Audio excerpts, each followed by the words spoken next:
hero prophet. And he begins his lecture to his Anglican audience by saying, in the history of the world, there will not again be any man ever so great whom his fellow men will take for a god. In other words, mankind has reached such a standard, such a level of intellectual understanding that they will not accept another human being as God. That's what he says, Thomas Carlyle. In other words, suppose I, Ahmad Didat, start flying in this room here like a bird. I can walk on the water.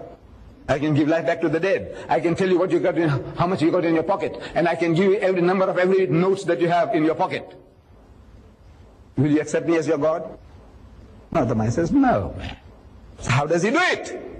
So look, I don't know. You say, I don't know. You know, he's got some magic powers. Maybe he's got some jinns under his control. And they go and tell him, oh, there's some other setup going on between this guy and whatever I'm telling you. But when you look at the man, so no, this is the man. I can see this man is about 70 years old.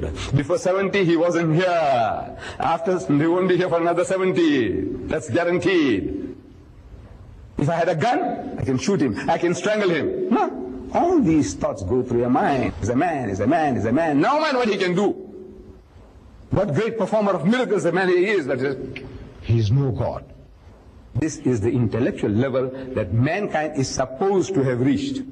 He says, he assumes that this is what mankind is now. No more. Then he says, how did it happen? That people are accepting human beings as gods. He says, nay, we may rationally ask. Thomas Carlyle says, nay, we may rationally ask, did any set of human beings ever really think that the man they saw there beside them, a god, the maker of this world? Did they, any set of human beings, at any time in the history of man, the people who abducted Sita, you know, Rama, the god of my ancestors, his wife Sita was abducted by Ravana, the king of Ceylon. Did he think when he abducted this woman that he was abducting the wife of his god? Did he? No. When the Pandavas went to fight Krishna, did they think they're fighting a god? No. When the Roman soldier punched Jesus in the stomach at the trial and says, come on, prophesy, who hit you? Come on, tell me, what's my name?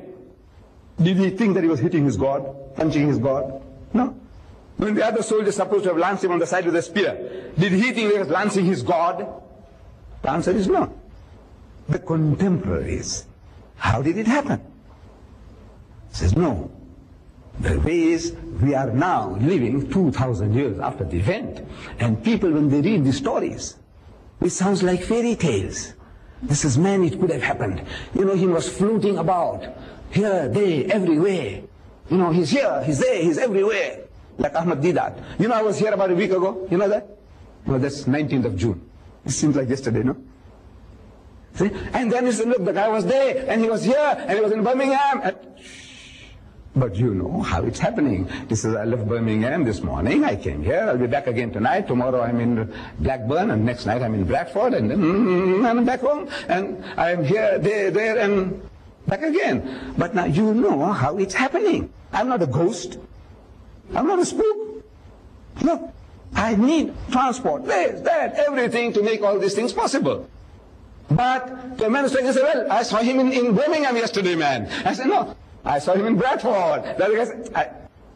I went through 5 countries in one day by car. And back. 5 countries I went through. In one day. Can you imagine?